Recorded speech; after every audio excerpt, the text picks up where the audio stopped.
नमस्कार दोस्तों, मैं किशोर कुमार सक्षम क्लासेस के इस चैनल पे आप सबका हार्दिक स्वागत करता हूँ। अ, इतिहास, कला एवं संस्कृति और पुनर्जागरण, राष्ट्रीय आंदोलन आदि से संबंधित जो श्रृंखला हम चला रहे थे महत्वपूर्ण प्रश्नों की, उसी श्रृंखला में आज हम लेके आए हैं समाज एवं धार्मिक पुनर्जागरण से संबंधित कुछ प्रश्न, जिसमें स्वामी दयानंद सरस्वती, विवेकानंद और राजा राम मोहन राय से संबंधित कुछ प्रश्न हैं। तो शुरू करते हैं। आज का पहला प्रश्न, राजा राम मोहन राय की कौन सी पुस्तक में विभिन्न धर्मों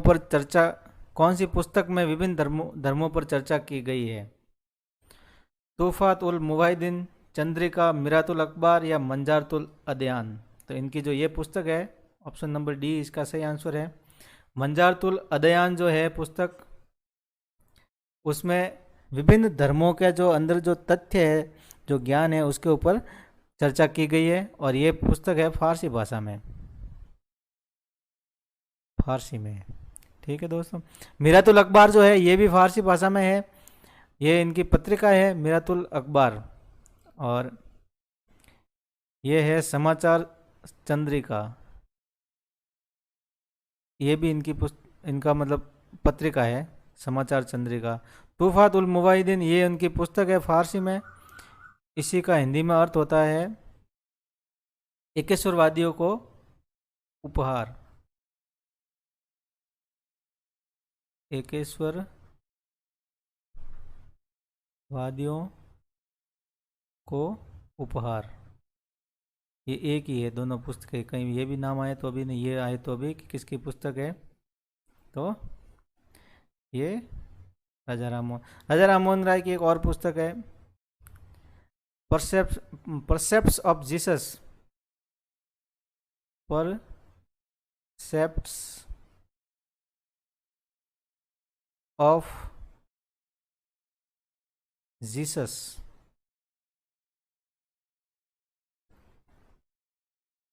वे टू हैप्पीनेस, ये एक इस पुस्तक है पूरी, वे टू हैप्पीनेस। इसका हिंदी रूपांतरण है, हिंदी में नाम है ईसा के नीति वचन, ईसा के नीति वचन, खुशहाली का मार्ग।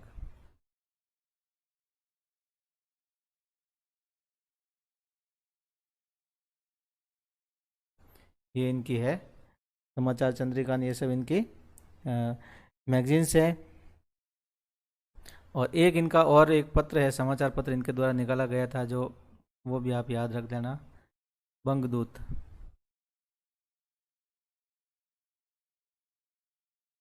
बंगदूत ये भी एक समाचार पत्र था जो राजा राम मोहन राय के द्वारा निकाला गया था। तो ये सब इनकी पुस्तकें और इनकी जो पत्रिकाएं हैं वो सब इसमें आ गई।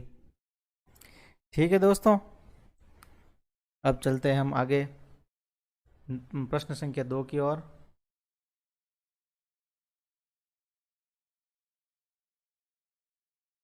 समुद्र पार कर यूरोप की धरती पर कदम रखने वाले प्रथम भारतीय कौन थे? स्वामी विवेकानंद, राजा राम मोहन राय, दादा भाई नौरोजी या सत्येंद्रनाथ टैगोर? ये सभी विदेश गए थे।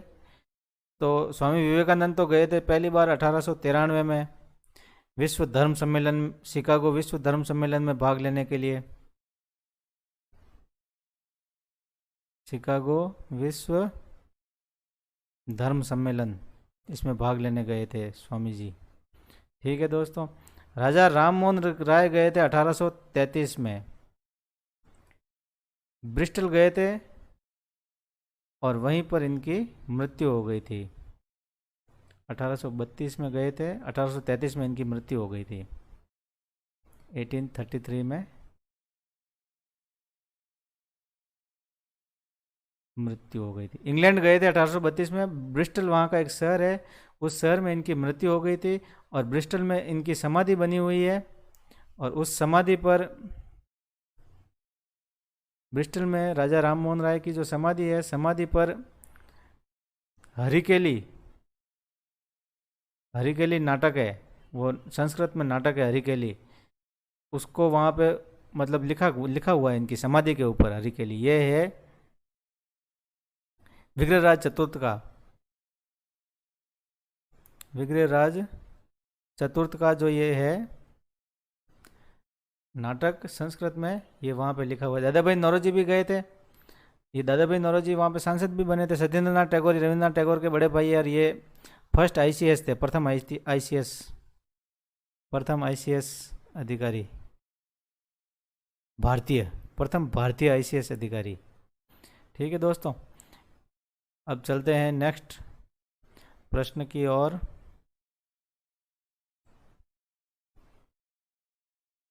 प्रश्न नंबर 3, निम्नलिखित में से कौन सी संस्था राजा राममोहन राय द्वारा स्थापित नहीं है? वेदांत कॉलेज, वेदांत सोसाइटी, ये दोनों ही संस्थाएं राजा राममोहन राय द्वारा स्थापित है। वेदांत सोसाइटी और वेदांत, ये दोनों संस्थाएं एक साथ 1825 में स्थापित की गई थी।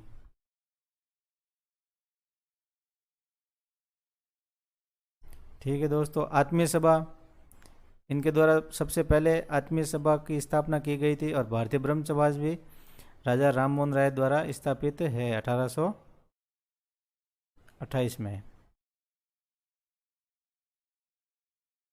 ठीक है दोस्तों, तो सॉरी ये थोड़ा एक मिस्टेक हो गया। ब्रह्म समाज की स्थापना की थी, और ब्रह्म समाज की स्थापना हुई थी 1828 में। ब्रह्म समाज, उसका नाम था ब्रह्म समाज, केवल ब्रह्म समाज नाम था, या ब्रह्म सभा। फिर बाद में राजा राममोहन राय की मृत्यु हो जाती है। उसके बाद में देवेंद्रनाथ टैगोर और ये संभालते हैं, उनके सहयोगी। फिर बाद में 1866 में केशव चंद्र सेन को ब्रह्म समाज से निष्कासित कर दिया जाता है। केशव चंद्र सेन को निष्कासित कर दिया जाता है।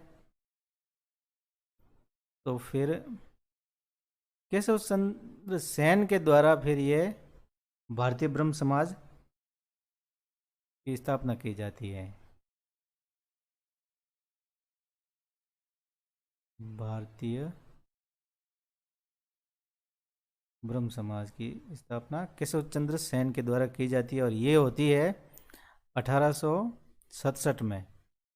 ठीक है दोस्तों, केशव चंद्र सेन क्या होता है, कूच बिहार के राजा होते हैं, उनसे अपनी पुत्री की शादी करवा देते हैं। उनकी जो पुत्री थी वो थी 13 साल की थी, मतलब कम उम्र की थी। जबकि जो ब्रह्म समाज था, ब्रह्म समाज के जो सिद्धांत थे वो बाल विवाह का विरोध करते थे, और केशव चंद्र सेन ने खुद अपनी पुत्री का बाल विवाह करा दिया।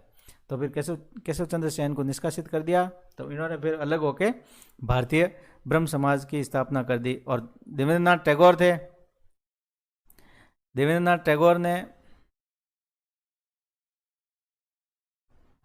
देवेंद्रनाथ टैगोर ने जो इनका जो संस्था थी उसका नाम इन्होंने रखा आदि ब्रह्म समाज।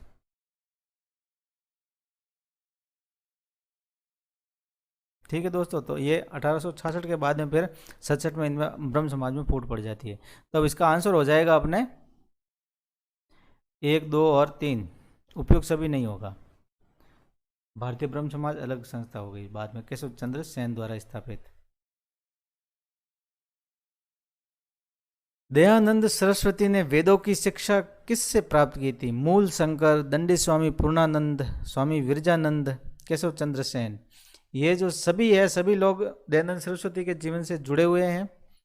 तो इसका सही आंसर है ऑप्शन नंबर सी, स्वामी विरजानंद। मथुरा में स्वामी विरजानंद से दयानंद सरस्वती ने वेदों की शिक्षा प्राप्त की थी।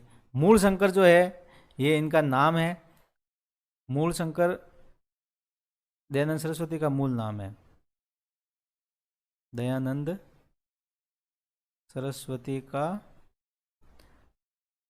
नाम, बचपन का नाम।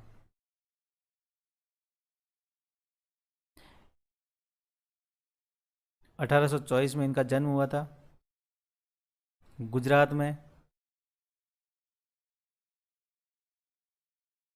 मोरवी के टंकारा में इनका जन्म हुआ था, मोरवी के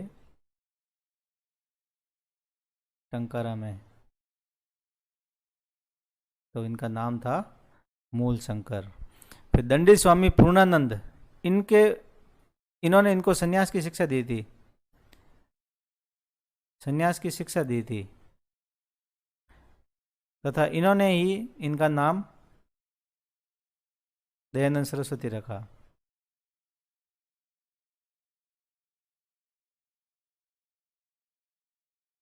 ठीक है दोस्तों, और केशव चंद्र सेन का भी इनके जीवन से संबंध है। केशव चंद्र सेन का क्या संबंध है? केशव चंद्र सेन ने कहा था स्वामी जी को कि आप हिंदी भाषा में अपने उपदेश दो, हिंदी भाषा का प्रयोग करो, हिंदी भाषा का प्रयोग। तो दयानंद सरस्वती की पुस्तक है सत्यार्थ प्रकाश, सत्यार्थ प्रकाश, वो हिंदी में लिखी हुई है। ठीक है दोस्तों, तो दयानंद सरस्वती ने कौन आर्य आर्य समाज की स्थापना की थी? 1875 में। ये भी इनके संबंध मूल पॉइंट है एक। 1875 में आर्य समाज की स्थापना की थी। कहाँ की थी? बम्बई में की थी। ठीक है दोस्तों, पहले मुंबई में इन्होंने आर्य समाज की स्थापना की, फिर बाद में इसको स्थानांतरण कर दिया गया, लाहौर में इसका स्थानांतरण कर दिया गया, इसका मुख्य कार्यालय लाहौर चला गया। ठीक है दोस्तों, चलते हैं नेक्स्ट प्रश्न की ओर।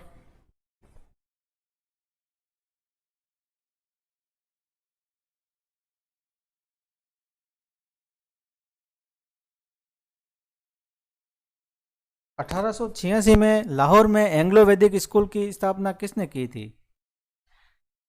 लाला हंसराज व लाला लाजपत राय, भाई परमानंद, स्वामी श्रद्धानंद या लेखराम? इसका ऑप्शन ए सही है। लाला हंसराज व लाला लाजपत राय के द्वारा 1886 में लाहौर में एंग्लो वैदिक स्कूल की स्थापना की गई थी। भाई परमानंद ने, ये सब इनके शिष्य हैं दयानंद सरस्वती के। भाई परमानंद ने 1922 में जाति पाति तोड़क मंडल की स्थापना की,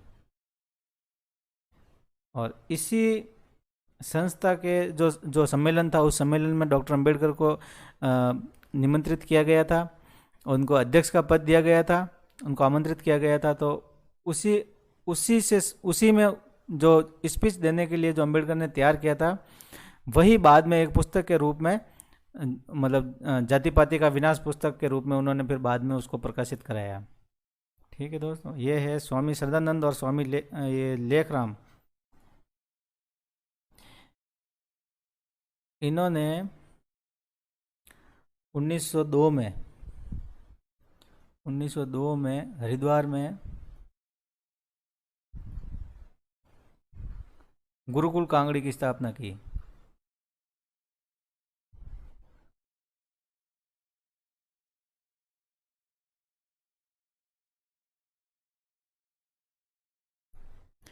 जब इनकी मृत्यु हो गई थी दयानंद सरस्वती की, तो दयानंद सरस्वती की मृत्यु के बाद में इनके जो शिष्य थे उनके बीच में मतभेद हो गया कि जो शिक्षा है उस शिक्षा का माध्यम अंग्रेजी रहना चाहिए या हिंदी रहना चाहिए। तो स्वामी, ये सी और डी वाले जो है, ये हिंदी भाषा के समर्थक थे, हिंदी माध्यम के समर्थक थे। तो इन्होंने 1902 में हरिद्वार में गुरुकुल कांगड़ी की स्थापना कराई, और ये अंग्रेजी में जो जो समर्थक थे उन्होंने एंग्लो वैदिक स्कूल की स्थापना करवाई, हंसराज और लाला लाजपत राय।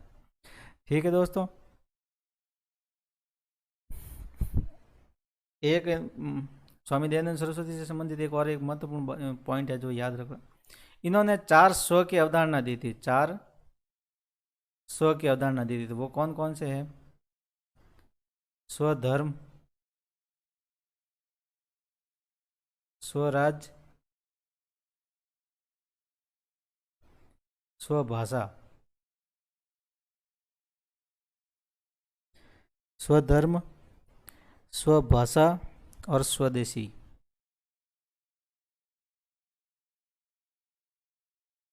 ठीक है दोस्तों, अब चलते हैं नेक्स्ट प्रश्न की ओर। प्रश्न नंबर 6, निम्नलिखित में से कौन से पत्र पत्रिका पुस्तक स्वामी विवेकानंद द्वारा प्रकाशित है? प्रबुद्ध भारत, उद्बोधन, दोनों है। इंडियन मिरर, इंडियन मिरर है, ये 1961 में केशव चंद्र सेन द्वारा प्रकाशित है, केशव चंद्र सेन द्वारा। और प्रबुद्ध भारत और उद्बोधन ये दोनों स्वामी जी के हैं, स्वामी विवेकानंद के ही है। तो जो प्रबुद्ध भारत है वो अंग्रेजी भाषा में है और उद्बोधन है ये बंगाली में, ये अंग्रेजी में है और ये बंगाली में। ठीक है दोस्तों, तो 1 और 2 इसका आंसर सही है। इसके अलावा इनकी स्वामी जी की एक पुस्तक है, मैं समाजवादी हूँ, पुस्तक है इनकी। ठीक है दोस्तों, स्वामी विवेकानंद की पुस्तक का नाम है मैं समाजवादी हूँ। नेक्स्ट प्रश्न की ओर। प्रश्न नंबर 7, 19वीं शताब्दी का उत्तरी भारत का हिंदू लूथर किसे कहा गया है? रामकृष्ण परमहंस, स्वामी विवेकानंद, स्वामी दयानंद सरस्वती, राजा राम मोहन राय। स्वामी दयानंद सरस्वती को हिंदू लूथर कहा गया है, उत्तरी भारत का हिंदू लूथर कहा गया है। ठीक है दोस्तों, ये लूथर कौन था? ये मार्टिन लूथर जो था, जिसने जर्मनी में पुनर्जागरण की शुरुआत की थी। तो धर्म सुधार की जो की थी, मतलब शुरुआत की थी, उसी के आधार पे इनको स्वामी दयानंद सरस्वती को उत्तरी भारत का हिंदू लूथर कहा गया है। इनसे संबंधित कुछ पुस्तकें हैं जो उनके नाम भी आपको दयानंद सरस्वती की जो पुस्तकें हैं उनके कुछ नाम है जो मैं यहाँ लिख देता हूँ, आप याद रखना, उनके संबंध में भी पूछा जाता है। एक तो सत्यार्थ प्रकाश थी, सत्यार्थ प्रकाश ये 1874 में प्रकाशित हुई। एक इनकी पुस्तक है पाखंड खंडन, पाखंड खंडन, जैसे पाखंड खंडन पताका भी कहते थे। वेद भाष्य भूमिका,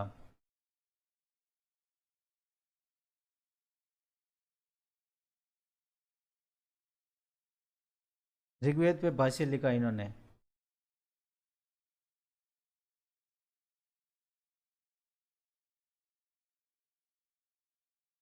ऋग्वेद पे भाष्य लिखा। अद्वैत मत खंडन,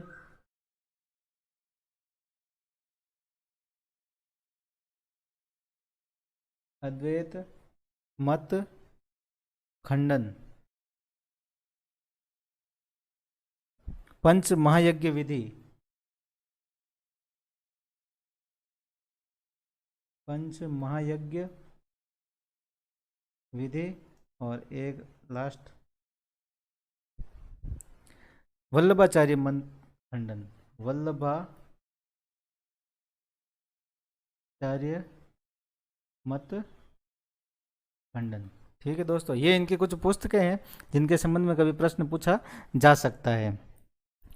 तो ये तो हो गए। एक इनका कथन है, मतलब इनका जो नारा था, वेदों की ओर लौटो, वो भी आपको याद रखना है।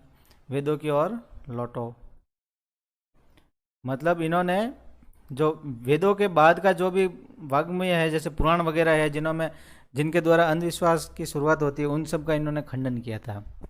ठीक है दोस्तों, नेक्स्ट प्रश्न, प्रश्न नंबर 8,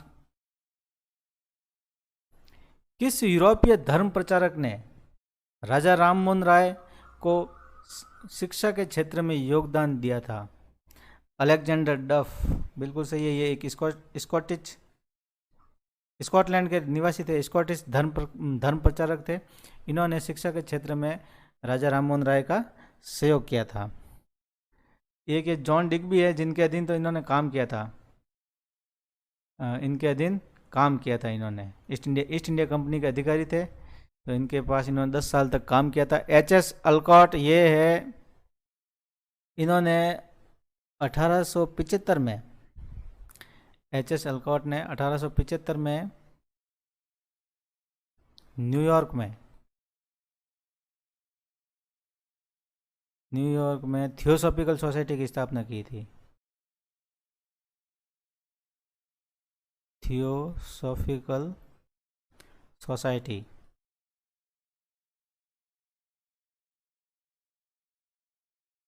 की स्थापना की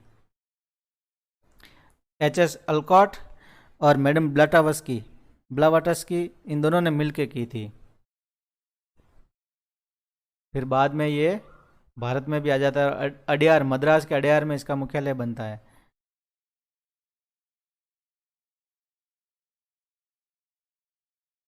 इन्होंने मिलकर इसकी स्थापना की थी। ठीक है दोस्तों, चलते हैं नेक्स्ट प्रश्न की ओर। रामकृष्ण परमहंस का वास्तविक नाम क्या था?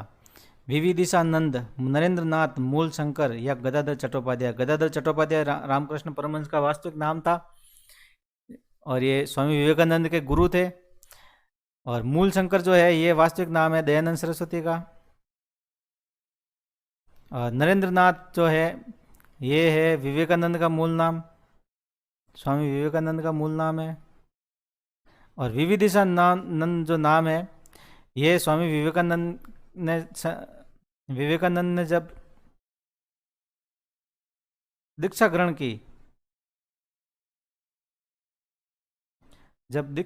की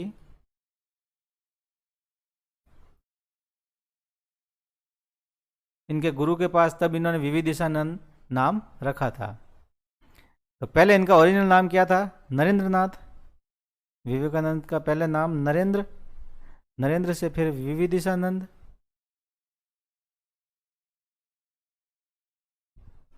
से विवेकानंद नाम इन्होंने रखा था। जैसे ये जाने वाले थे धर्म सम्मेलन, विश्व धर्म सम्मेलन में जाने वाले थे 1893 में, उससे पहले इन्होंने विवेकानंद नाम कर दिया था। प्रश्न संख्या 10, स्वामी विवेकानंद को राष्ट्रीय आंदोलन का आध्यात्मिक पिता किसने कहा है? सुभाष चंद्र बोस, मार्गरेट नोबल, रविन्द्रनाथ टैगोर या Nana Sahib? Option number A इसका सही है। सुभाष चंद्र बोस ने स्वामी विवेकानंद को राष्ट्रीय आंदोलन का आध्यात्मिक पिता कहा है। और जो मार्गरेट नोबल है ये है सिस्टर निवेदिता का ओरिजिनल नाम है, सिस्टर निवेदिता। ये आयरलैंड की थी, निवासी थी, और ये स्वामी विवेकानंद के भाषण से प्रभावित हो गई थी, और वहाँ से फिर ये रामकृष्ण मिशन से जुड़ के ये भारत आ गई, और भारत में इन्होंने इस रामकृष्ण मिशन से संबंधित रह के बहुत सा काम किया। रविन्द्रनाथ टैगोर, नाना साहिब का नाम धोंदू पंत इनका नाम था। धोंदू पंत 1857 की क्रांति से संबंधित है, पेशवा के दत्तक पुत्र थे, अंतिम पेशवा के दत्तक पुत्र थे। इनकी पेंशन बंद कर दी गई थी। ठीक है दोस्तों, प्रश्न संख्या 11, निम्नलिखित में से कौन सी रचना स्वामी विवेकानंद की नहीं है? कर्म योग, राजयोग, भक्ति योग, ज्ञान योग। ये सारे योग है, लेकिन इसमें से एक भक्ति योग जो है ये नहीं है। ठीक है दोस्तों, बाकी सब स्वामी विवेकानंद की रचनाएं हैं। चलते हैं नेक्स्ट प्रश्न की ओर। स्वामी विवेकानंद ने अपना नाम किसके सुझाव पर बदला था? स्वामी दयानंद सरस्वती, अजीत सिंह, रामकृष्ण परमहंस, केशव चंद्र सेन। ये जो अजीत सिंह है ये है खेतड़ी नरेश। इनके सुझाव पर इन्होंने, स्वामी विवेकानंद ने अपना नाम 1893 में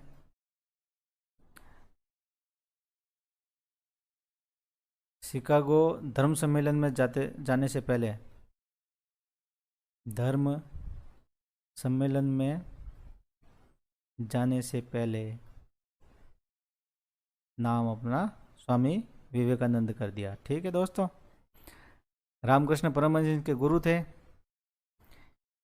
चलते हैं प्रश्न संख्या 13, रामकृष्ण मिशन की स्थापना कब हुई?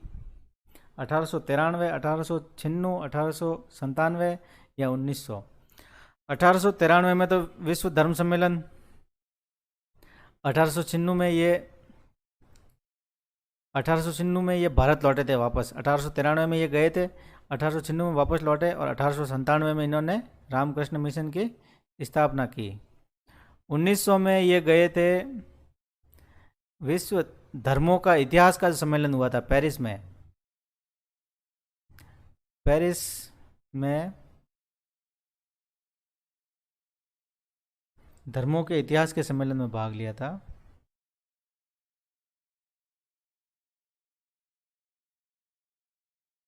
धर्मों के इतिहास का सम्मेलन, उसमें इन्होंने भाग लिया था। ठीक है दोस्तों, अब चलते हैं नेक्स्ट प्रश्न की ओर। आज का अंतिम प्रश्न, राजा राममोहन राय के कार्यों एवं संबंधित वर्ष का मिलान करो।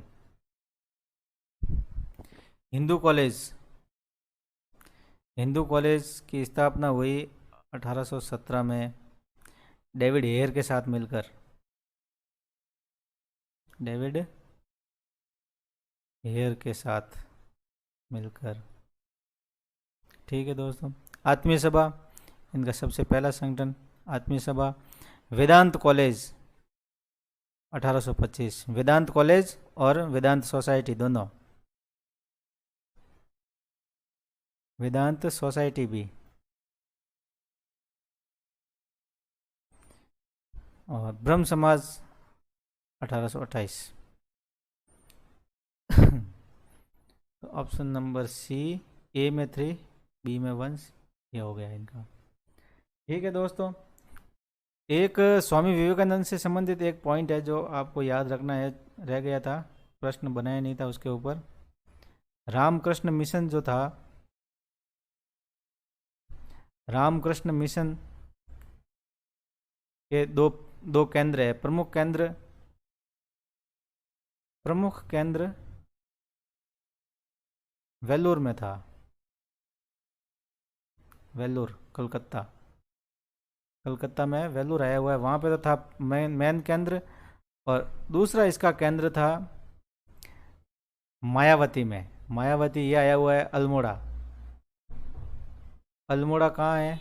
उत्तराखंड। अल्मोड़ा उत्तराखंड में, ये इनके दो केंद्र थे। ठीक है दोस्तों, तो बहुत बहुत धन्यवाद। इसके साथ ही आज का ये सेशन समाप्त होता है। आपको इसकी पीडीएफ हमारे जो टेलीग्राम चैनल है वहाँ से आपको मिल जाएगी।